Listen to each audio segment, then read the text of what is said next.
Murder by Experts.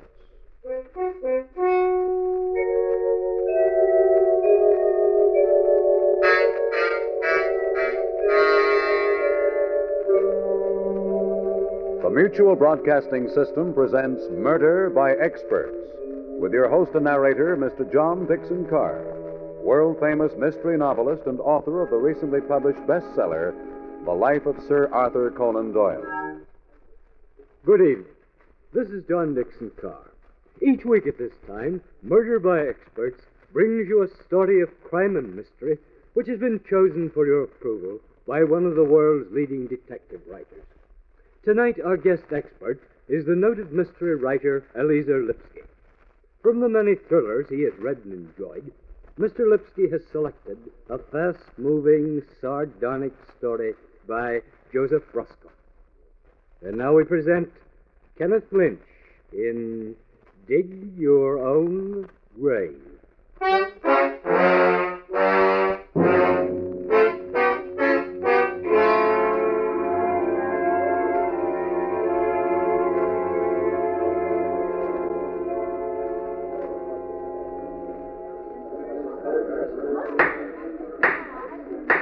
Silence in the courtroom. Eric Green, answer the question. Did you or did you not kill your wife? Yes or no? Yes or no?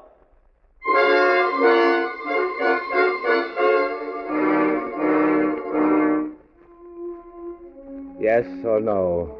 That's a good one. How can I answer it like that? Just plain yes or no. I've been wondering myself, who was the killer? Me or that crazy, suspicious mind of hers? My wife was a very strange woman. And I want to get you inside that mind of hers. You'll know then just how it is that a wife could dig her own grave.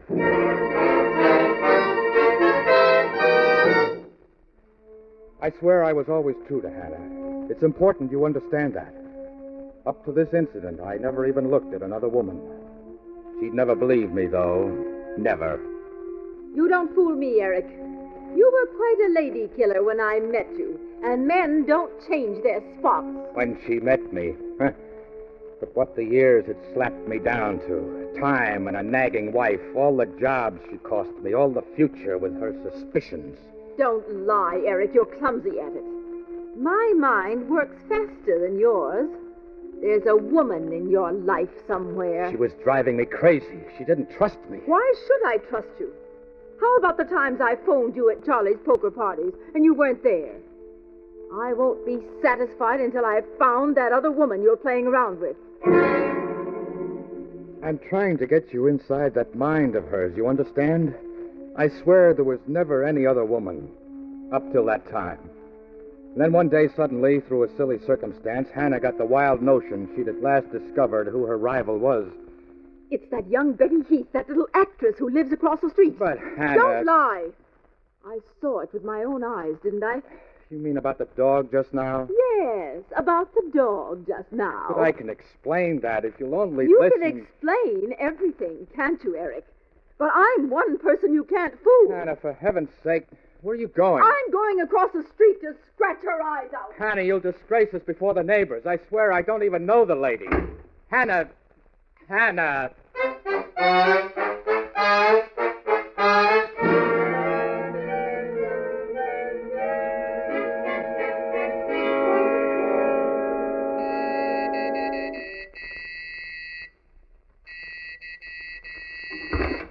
Yes, I want you to leave my husband alone. What? Who are you? What are you talking about? You needn't pretend, Miss Heath. I can read through you and him both. I'm Mrs. Hannah Green, as you no doubt suspect. Get out of here. Get out of here at once, or I'll call the police. You wouldn't dare. You're out of your mind. I don't know your husband, and I don't know you. Oh, I do seem to have met you. Your type, I mean. You're the kind who digs your own grave, aren't you?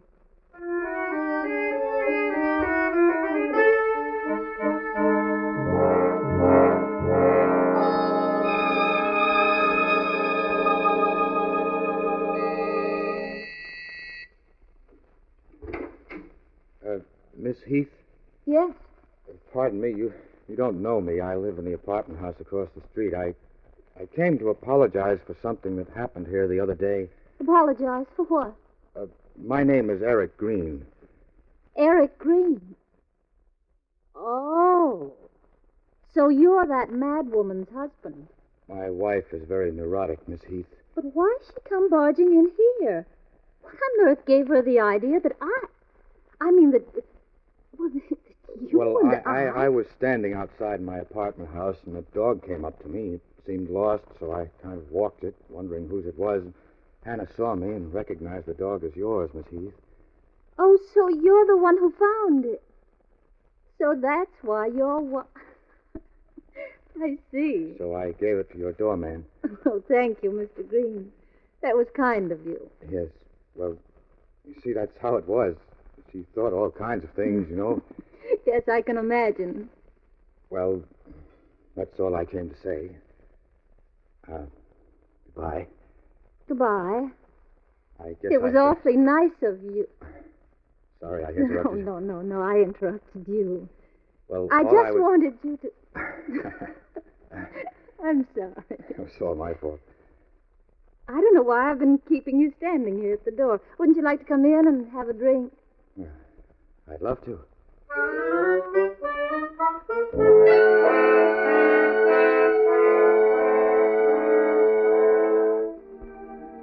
And that's how it all began. For 8 years, I hadn't looked at another woman. Then fate, in the guise of an unwitting Hannah, had introduced me to Betty Heath. It became a secret love that never would have been born if the twisted mind of a jealous wife hadn't conjured it out of thin air. I missed the next 3 Saturday night poker sessions. Eric, it's nice here. I like this place. Yes, it's sort of our place. I was never here with anyone else. Eric, what did you do with your Saturday nights before? Oh, I don't know. Poker or an all-night movie to forget I ever lived. Oh, no, don't talk that way. Betty, how do you feel about it? About what? Us. Are you scared or anything? Oh, what have I got to be scared about? My goodness, I simply felt sorry for you that first day I saw you. And honestly, you were so pathetic and... Well, I knew you needed a friend. You know, maybe get things off your chest. It's a funny thing. Right now, I don't think Hannah even suspects I do know you. Well, she certainly was suspicious the day she stormed up to my apartment. Why the change? Oh, search me. She hasn't said one word about it since then. I think when she came charging up to your apartment that day, she expected to see, some wild painted chorus girl, a glamorous actress, see? But instead, she sees a sweet, innocent kid and gets thrown for a loss. You kind of threw me for a loss, too, Betty. Going for a guy like me. Why not? Eric, I'll let you in on a little secret. I'm a fake. I've no acting talent whatsoever. Oh, Betty. I can't get jobs. I'll never get anywhere. What I really want is to get married. Married? Yeah. There was a very nice fellow named Tommy Birch. He asked me to marry him. Why didn't you? I don't know. Met a married man. Name of Eric Green. Isn't that funny?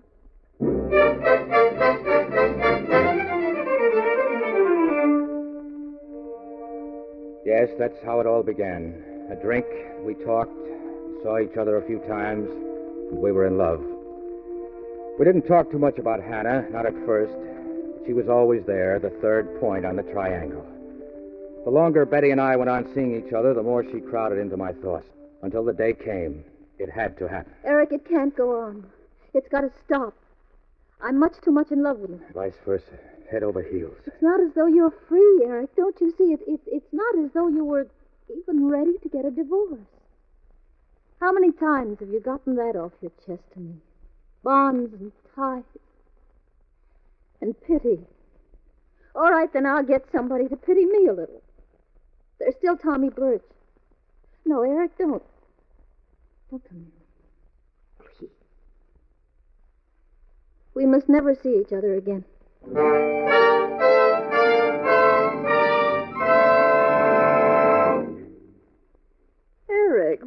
you sitting there so moody? Please, Hannah. I've an apology to make, Eric, dear. Yes. Oh, Eric, I must be a trial to you sometimes. But it's only because I love you. What are you driving at? Oh, that dog thing that time. That dog thing? Yes, you remember. Well, I later asked the doorman there, and he said the dog was lost that day, and you merely brought it back.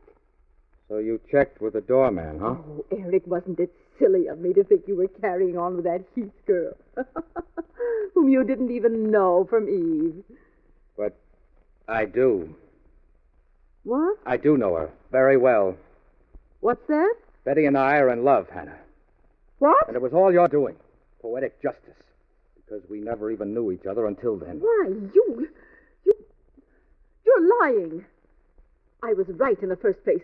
It had been going on all the time, just as I said. Have it your own way. I could always read you, Eric. Read you like a book. You're sure of that? I knew it was that cheap actress. I knew it because I'm always one step ahead of you, Mr. Two-Timer. You're not dealing with just anyone. You're dealing with a lawyer's daughter. And that one-cylinder brain of yours was never a match for mine. Never will be. Well, what now? I want a divorce. Oh, never. You think I'd give her the satisfaction? I want a divorce, Hannah. Oh, Eric, how could you say all these things to me? How could you? You did it to yourself, Hannah. That crazy jealousy of yours. Oh. I tell you, I never did know her before. You promoted a triangle that never even existed. So go on, dig your own grave. Why did you say that? Those words. What words? Dig your own grave. The very words that woman hissed at me. I only meant... I see it now. Of course. But I'm one step ahead of you, as usual. You're planning to murder me, aren't you? What? Murder you? Yes. Murder me. So you'll be free to marry her. Well, don't deny it. I can see it in your eyes.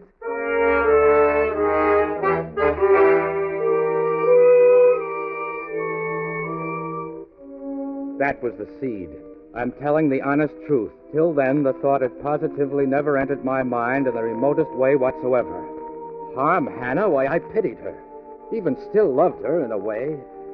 But somehow... Yes, kill me. You want to kill me, don't you? You want to kill me. I know. She planted the seed in my mind. You understand? She planted the seed. Young and pretty, eh? That's the way you want one when I'm out of the way. She hammered the thought into my brain. Always know what's in your mind, don't I? It'd be heaven, wouldn't it? Heaven, wouldn't it, when I'm dead? Good heavens, stop it, Hannah. Can't stand to hear your thoughts spoken aloud, can you? You don't fool me, Eric Green. I'm sharp enough to even see how you intend to murder me. I can give you a blueprint. What? I congratulate you on planning the perfect murder. I didn't know you had enough brains.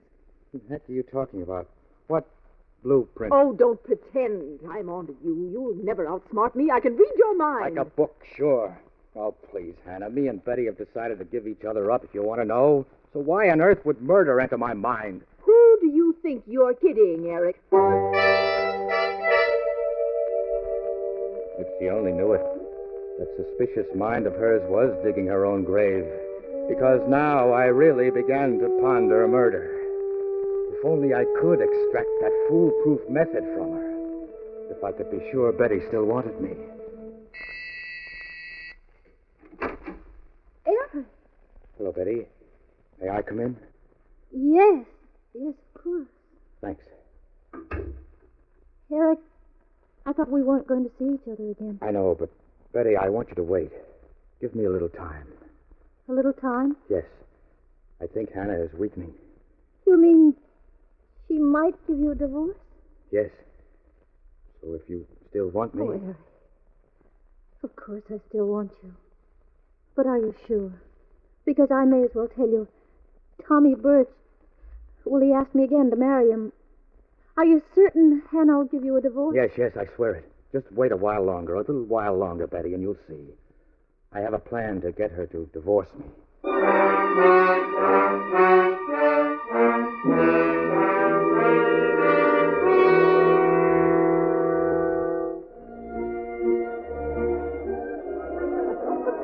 that was a wonderful dance, Eric.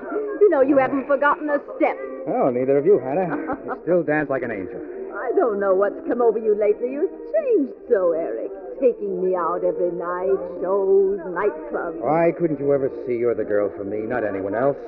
You and that busy mind of yours. Oh, I'm sorry, Eric. We went over all that, and I said I'm sorry. That woman across the street, for instance. Couldn't you see I was just pretending all that business to teach you a lesson? Oh. I had it coming to me, I told you. And was that mind of yours traveling? That perfect murder plot, for instance, huh? This silly little goose. Oh, Eric, don't. What on earth did you think I was hatching?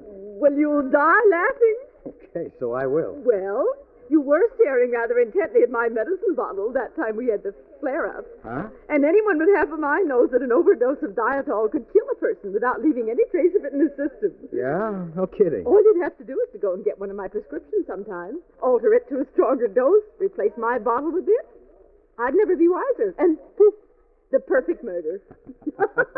How's that for a blueprint? Couldn't I have made a good criminal lawyer like my father? Admit it. Sure, I followed her blueprint the very next day. First, I paid a visit to Dr. Norton, the family physician. I told him Hannah was down with a slight cold and couldn't come. Then I asked for the prescription, just her usual dietol, which he'd given her so often. I altered the prescription ever so slightly. My next stop was the druggist's. You want this prescription filled, Mr. Green, for your wife, huh? Yeah, from Dr. Norton. Well, I can have it filled for you in about an hour. Call back in an hour, Mr. Green.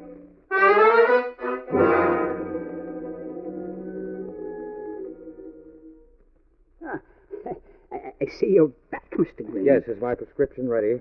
You mean your wife's prescription, Mr. Green? Yes. The dietol refill? Yes. Is it ready? Oh, what's the matter? Is it ready or isn't it? Are you asking about the prescription you left in this drugstore about an hour ago, Mr. Green? Why, yes. Why do you ask? What's wrong? Who are you? Detective Santini. Come with me, please. You're under arrest, Mr. Green.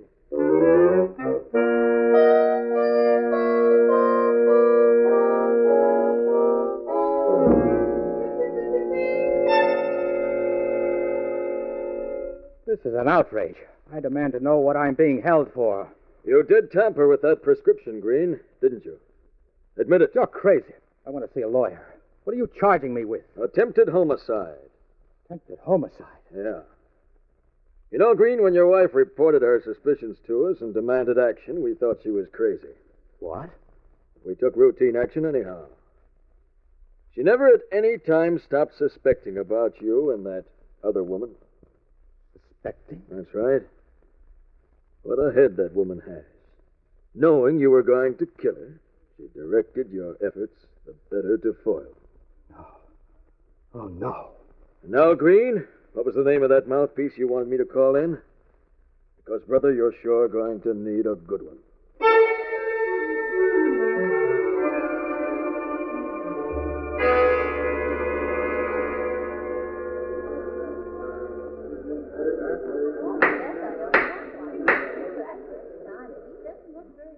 And so I submit, Your Honor, and gentlemen of the jury, that the prosecution has not, and in the very nature of things could not establish a clear case of homicidal intent. Intent, gentlemen, against the defendant Eric Green. And why? For the simple reason that he had not given the fatal overdose to his wife. Hence, you must agree that even if the defendant had murder in his heart at the outset, which we deny, how could it be proved he would have given that overdose to his wife? Might he not have had a change of heart? Might he not have changed his mind and thrown that deadly liquid into the nearest gutter?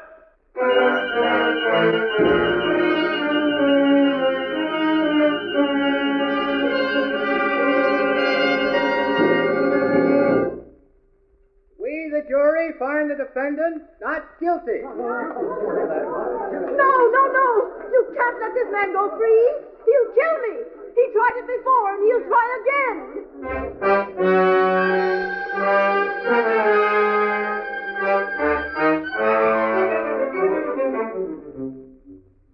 Congratulations, Mr. Green. We can't give you the electric treatment yet. But you'd better see that your wife stays healthy.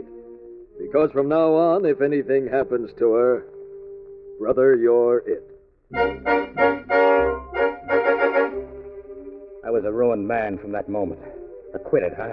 That made a difference to people, huh? As far as the world was concerned, I was a would-be murderer, something black and evil to be shunned like a leper. I lost my job. After 9 years with the same firm, I lost my job. And no one else would hire me. And my friends, even the guys that knew me all my life, none of them were in when I phoned. They crossed the street to avoid having to talk to me. But the biggest blow of all was a letter the postman brought me just after the trial. Dear Eric, I've moved away because of the publicity, and it's no use trying to find me. I always thought you were so gentle and fine. How could you bring yourself to attempt such a vile thing? Tomorrow I'm going to be Mrs. Thomas Birch. And my wife, she had moved to a hotel and was suing me for divorce.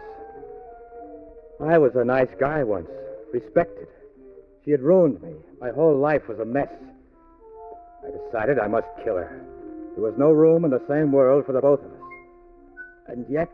You'd better see that your wife stays healthy, Mr. Green. Get it? If Hannah should die, no matter how clever I planned it, even by remote control, even if I were 1,000 miles away... Because from now on, brother, if anything happens to her, you're it. They'd still suspect me. Still, I decided to finish her off, even if I burned for it.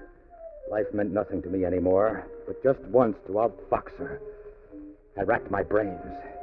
Is there really such a thing as a perfect murder? Somehow I sensed a road direction. Somewhere in Hannah's suspicious nature lay the perfect crime. Maybe by using her suspicions, Sure, something clicked. By following the twistings of her mind, I'd hit upon a plan.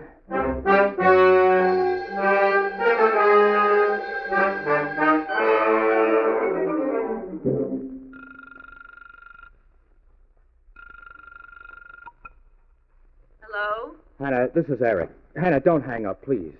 What do you want? Hannah, I swear it was all a terrible mistake. Why, I never intended for one moment... Indeed. Hannah, if you'd give me half a chance to explain, Are I you could... through?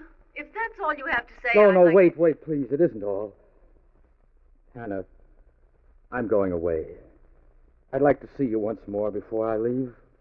For old time's sake. Oh, you would you? For old time's sake, eh? Yes.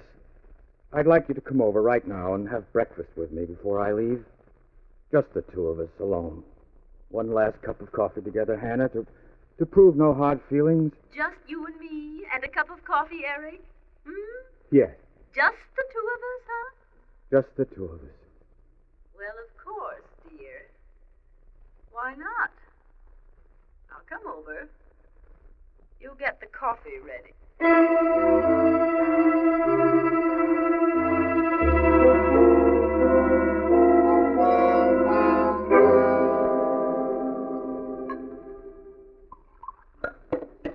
There, one for you, Hannah, Thank you. and one for me. And now, I'll let you in on the real reason for our little get-together. Yes, Eric? You've ruined my life, Hannah. And I don't want to live anymore. I'm about to commit suicide. I want to give you the torture of witnessing it. Hannah, I've poisoned my cup of coffee. Well, let's drink to my exit. Come in, officer. What? Detective Santini. Hello again, Mr. Green. Officer, I brought you along because I was sure he was going to make another attempt to kill me.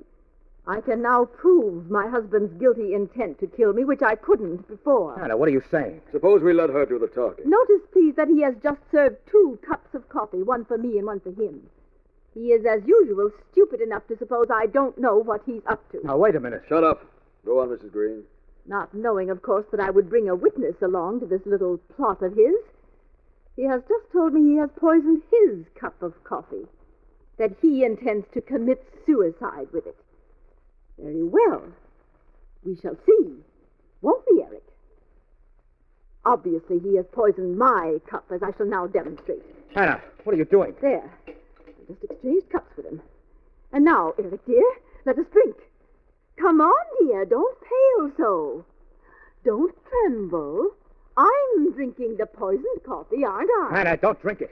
So let's drink to your journey. Bottoms up. Hannah! There, you see, Eric. I've...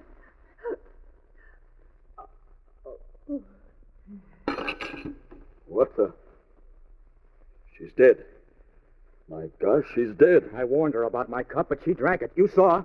Yeah, I sure did. You're a witness to what just happened, officer. Yeah. Must have been that suspicious mind of hers. Why, she dug her own grave, that woman. Why... Oh, yeah? You're not getting away with this, Green. What? I'm arresting you for the murder of your wife. What are you talking about? It was an unfortunate accident, that's all. Was it? I'm innocent. Are you? You were a witness. Now was I? An eyewitness. That crazy mind of hers dug her own grave, didn't she? She sure did. And that's just it. I've an idea, Mr. Green, you could have planned it all this way. Every step. Knowing how your wife's mind worked, you could have known what would happen. Exactly from the time you invited her over for coffee. Anyhow, suppose we let the jury decide.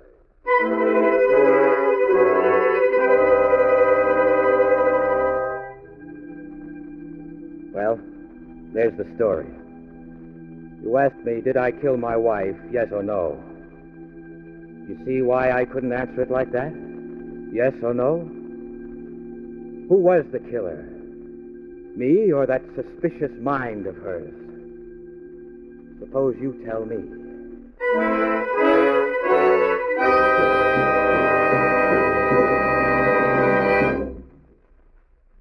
And so the curtain falls on Dig Your Own Grave, which was chosen by guest expert Eliezer Lipsky, a former assistant district attorney of New York and author of the memorable Hollywood film Kiss of Death. Next week at this time, Murder by Experts brings you a story of a man who exploited human minds, only to find his own giving way as his enemies closed in on him. A story selected for your approval by Patrick Quentin. Until then, this is your host, John Dixon Carr, hoping you'll be with us again next week at this time. Dig Your Own Grave was written by Joseph Rusko. In the cast were Kenneth Lynch, Ann Shepard, Hester Sundergaard, Ron Dawson, and Jimmy Stevens. Music is under the direction of Emerson Buckley. Music was composed by Richard DuPage. Murder by Experts is produced and directed by Robert A. Arthur and David Kogan. All characters in our story were fictitious, and any resemblance to the names of actual persons was purely coincidental. This is Phil Tonkin speaking.